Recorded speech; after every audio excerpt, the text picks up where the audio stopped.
Wisconsin Eye's 2014 election coverage is brought to you by the Wisconsin Hospital Association. For over 90 years, a valued voice for Wisconsin hospitals, supporting high-quality, high-value care in communities like yours.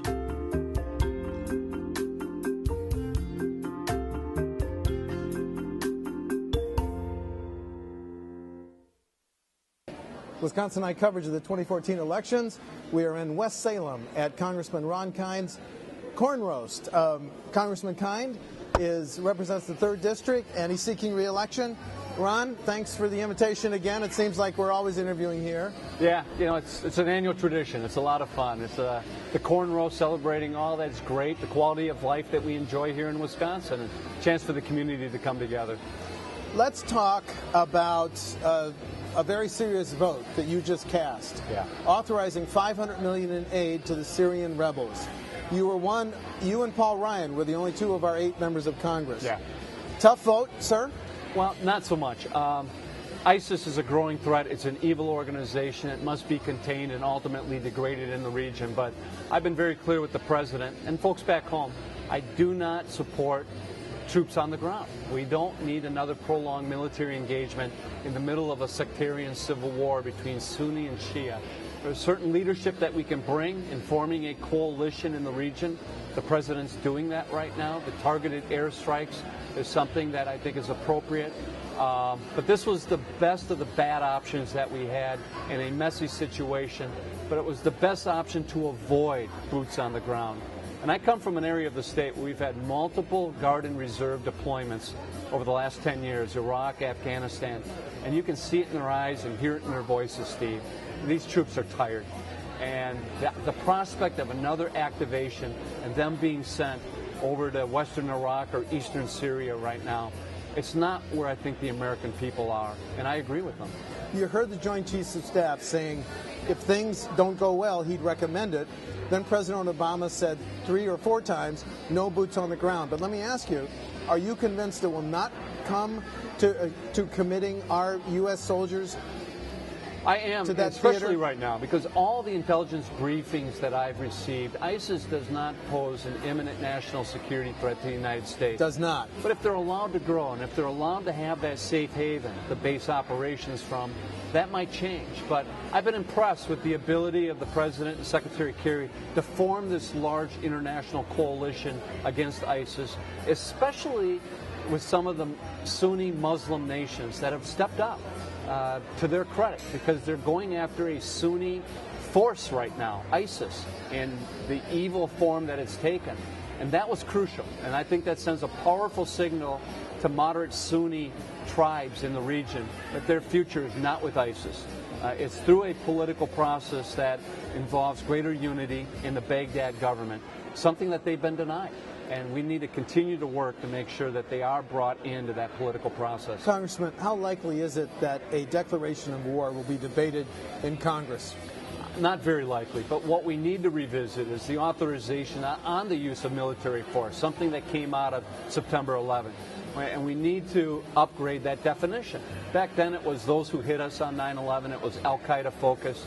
ISIS didn't even exist back then. So I think when we get back after the elections, it would be wise for Congress to have that debate of what type of military force we're willing to authorize with this president and for our military in light of modern threats, but also in light of the feedback that many of us are hearing from the American people back home here. If there was a declaration of war, could you envision yourself voting for it, sir? No, I would not support it because, again, ISIS does not pose an imminent national security threat to us. And I think that's what it has to rise to meet that threshold of declaration of war. And you also declare war, you got to be all in. Not just the military and the troops that we send there, but the whole nation needs to be all in. And I don't sense that the rest of the country wants that right now or views ISIS at that type of level. So I think what the president's asked for and what he received is appropriate. It basically does what we've already been doing, but only through our intel agencies as far as training and equipping forces on the ground. This now moves it to the Pentagon, which gives Congress and therefore the American people greater oversight and brings greater accountability to that operation. And I feel more comfortable with that, and that's why I supported that authorization. Okay, new subject. You have recently written a letter. You're worried about the railroad cars with oil passing through the 3rd District. Is it just a question of time, do you think, till there's a disaster? Well, I hope not, and that's exactly why I brought Transportation Secretary Anthony Fox into Wisconsin this week. In fact, today, because we had a very important rail safety meeting with Secretary Fox, and then an overall infrastructure modernization meeting, something, too, that we need to be doing as a state and as a country. You know, we got to be repairing our roads, our bridges, our highways, our ports, our airports to lay the groundwork for long-term economic growth and the good jobs that come from that, too. And it's not getting done. And that's why it was good to bring Secretary Fox in to have this larger conversation, direct feedback from the community back home, from folks in Wisconsin. But rail safety has been a topic of concern, and one I'm trying to stay out in front of so we don't have an accident here in Wisconsin. But pension smoothing is not a long-term funding option. Is it realistic to hope to see any compromise on a long-term funding? Well, you're right. It's a short-term stopgap measure, and it's inadequate. You know, it's a 10-month extension of the Highway Trust Fund. The communities, the state officials that I talked to back home said that's not enough to get them to get those plans off the drawing board into the field. Certainly not the long-term infrastructure projects that we need. So it comes back to Congress. We've got to come together. We've got to start talking to each other. Look at the list of options for a dedicated revenue stream for our infrastructure needs, and then find the common ground that I believe exists. But you'd never believe it watching what's coming out of Washington right now. You've heard the debate over immigration. What's a reasonable step forward for Congress to make? That's a Congress. You're part of a Congress that Mark Pocan says the approval ratings are between 8 and 15%, and he's surprised they're that high, quite frankly. Yeah, it is surprising because this hasn't been Congress's finest hour. I always thought, you know, when I ran for office and serving in office, democracy and politics is the art of the possible, and it requires listening, cooperation, and ultimately some element of compromise. And we're not seeing that from so many people in Washington. They come with this attitude where it's my way or no way at all, and that's a recipe for disaster for any democracy, let alone any family. And I tell people, if I came home and told Tawny one night, dear, I've got this great new ideas on how we're going to make decisions in this family, it's going to be my way or no way at all, she'd throw me out on my ears. And yet too many of our elected officials, whether in Madison or Washington now, think that's how our politics are supposed to be run. And I couldn't disagree more. Where are you now on that issue of immigration? Well, first of all, I think path to citizenship? I think, you know, the Senate came forward with a comprehensive solution to an immigration system that's broken and it needs to be fixed. And shame on the House of Representatives and the leadership of the House to not even allow us to debate what the Senate passed with a wide bipartisan margin last year.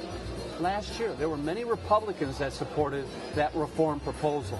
And yet the Republican leadership in the House have done everything possible to make sure that that discussion does not take place in the People's House. And that's unfortunate because we know then that the issue is not going to improve, that businesses and farmers back home are going to struggle, you know, with the labor needs that they have. Our border's not going to become more secure because that also was addressed in the comprehensive immigration reform proposal. And I think everyone knows it's a broken system and it needs to be fixed. And again, it falls back on Congress to have the guts to take on an issue that is controversial, but it's not going to go away.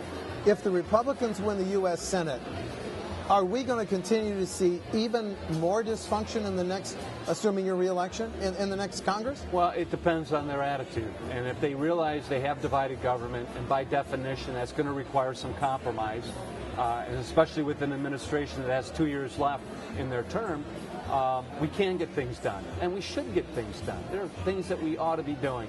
You know, the infrastructure investment that we need to make as a nation, so we've got a strong, vibrant economy.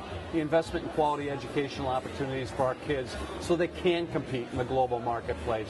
The basic research funding in science and healthcare that could lead to new discoveries and whole new industries being created overnight. Here in Wisconsin, broadband access in rural areas that we're pulling up short on. You know, this, Steve, is the seed corn that we need to be planting today for a bountiful harvest tomorrow. And those investments are not being made. And that's going to leave us in a less competitive position globally. And it's going to leave us less innovative as a nation. And that is one of the, I think, the key challenges that we face. impact of the Affordable Health Care Act on the 3rd District 2 or 3 years later? I think it's been working as well as you could expect. When you've got one national party doing everything they can to sabotage it and to make it fail, the fact that we exceeded enrollment goal with our state exchange last year, the fact that we've got 150,000 more people in Wisconsin who can finally afford affordable quality health care in their life. And healthcare costs have been at the lowest level in 50 years. So people aren't seeing the huge premium increases as they did in the past. But listen, I am not here to convince anyone that is a perfect solution to the complexity of a healthcare system that was broken and leaving too many people behind. But there are tools now in this Affordable Care Act that we can work with patients, with providers, with businesses, to try to make healthcare more affordable and get a better outcome at the same time. And we have to learn what's working and what isn't, and then have the ability to make changes and adjustments along the way. That's the only way it's going to work. And somehow depoliticize what has been a hot potato issue for too long when we're really talking about people's lives here. Energy policy, 2 questions. Keystone Pipeline, your position? You know, we got to wait and see where that Nebraska lawsuit's going to go. Yeah. I think it would be silly for us to move forward when there's a pending federal court case that might change the dynamics there. Got to get the siting done there. So the ball's in the administration courts, but it's also in the federal courts right now. A little more patience to get greater clarity before that final decision is made. You support the EPA draft on coal burning emissions, 30% reduction by 2030. Do you support that? So I believe in the science of global warming. I believe that we've got an important role to play as one of the bigger industrial economies in the world. I think Wisconsin is unique in some of the challenges that we face. We're very coal dependent as a state. And therefore, I've had numerous meetings with Gina McCarthy, the head of EPA, about how the proposed rule will impact Wisconsin and how we need some flexibility as a state to make it work for us, such as there's a lot of emphasis on alternative energy sources. Well, we import a lot of that from Minnesota and Iowa, but under the proposed rules, we won't get any credit for the import of that alternative energy. So it's one of the issues that I'm raising with EPA right now, that they need to be realistic in what each state can bring to the table. And Wisconsin, again, is in that unique position. So they're going to need to work with us and our rural electric co-ops, our utilities, our own state agencies to make sure that it makes sense for our state. You're a former prosecutor. Did the NSA break the law now that we know so much more about their data collection practices? You know, I don't think they did. I think what they were careless in doing was the reporting requirement that we were asking of them. I didn't support the reauthorization of the Patriot Act when it came up, because as a former special prosecutor, I believe we need strong judicial oversight on everything that the executive branch is doing, and it was lacking there. And we've made some corrections now to make sure that these federal courts have an active role in keeping an eye on our intelligence agencies to making sure they're not violating the Fourth Amendment, individual rights and protections that our citizens should count on. But for this to work, we need a robust intelligence collection capability to prevent a 9/11 from happening, to prevent ISIS cells from coming here. We need that. But we need to strike the right balance in the protection of individual liberties back home. I think we can best accomplish that when all 3 branches of government are involved in keeping an eye on each other to make that check and balance in our democratic system work well. And I think the prior Patriot Act fell short, especially the judicial oversight and the congressional oversight that needs to take place. So we need to up our game in both of those measures, and I'm feeling more confident that we're getting to that place. With all the emphasis and all the attention on our international crises, is anybody in Congress still talking? The nation is still $17 trillion in debt. Yeah. Medicare and Social Security is still scheduled to go bankrupt, although maybe a couple more years. Yeah. Is that on anybody's sightline in Well, D.C.? it is, and it's on my sightline because I think the long-term fiscal crisis we face is real, and we got to get our fiscal house in order. And the best thing we can do is to continue moving forward on health care reform to encourage more integrated health care delivery system that's going to get us better outcome at a much better price. With the aging population that we have as a nation, that's the largest and biggest spending problem that we have as a country is health care expenses. So if you're going to be realistic and honest with the American people, you got to tell them that we've got to get a grip on health care expenditures and make sure that we're practicing medicine the smart way, getting better outcomes at a better price. And one of the things we have to do a better job is rewarding our healthcare providers with the quality of care, the value of care that they do, not the volume of stuff that they do. These volume-based payments, where providers get paid for every test, every procedure, regardless of results, that's got to end. And if we can change that, that would go a long ways to getting our budget under control, too. And as a veteran member of the U.S. House, if you're reelected, your top priority in the next session is what? It's international competitiveness issues. It's making sure we stay competitive in the most innovative and creative nation in the world. That's education investment, job training, infrastructure investment, basic research funding, reforming a tax code that is antiquated, unfair, too complicated, and not competitive enough in regards to the rest of the world. I want to continue focusing on that, and of course the healthcare changes that still need to be made. A value-based system, not volume-based. I think if we can work with our providers, and we've got great models back home here, the Gundersons, the Marshfields, the Mayos, the Aurora Care, Theta Care, these are models that work very well. If we can take that system-wide, that would go a long ways to solving a lot of problems that we have now. And then finally, do you want to highlight any differences between you and your opponent on November 4th, Ron? Well, I'm not quite sure what his vision for tomorrow is. I'm still a big believer that America's best days are in our future. They're not in our rearview mirror.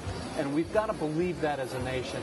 The thing that concerns me, and I'm hearing a lot more doubt in people's minds, is whether America's future does look better than our past. I believe it does, but it's not just going to happen on its own. We've got to figure out a way to end this intense polarization and the hyper-partisanship that's paralyzed our state and our country right now, and start coming together again as Americans and start working to ensure that our children's future is better than the opportunities that we had growing up in the greatest nation in the world. I still believe that. I've got to believe that, or I'm going to stop showing up at work myself.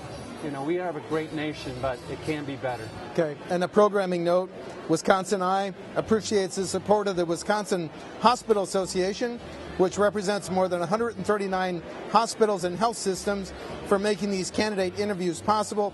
2 of those hospitals are in La Crosse. Very good. Ron, thanks, Steve. Thanks for talking to Wisconsin Eye. Appreciate it. Thank you.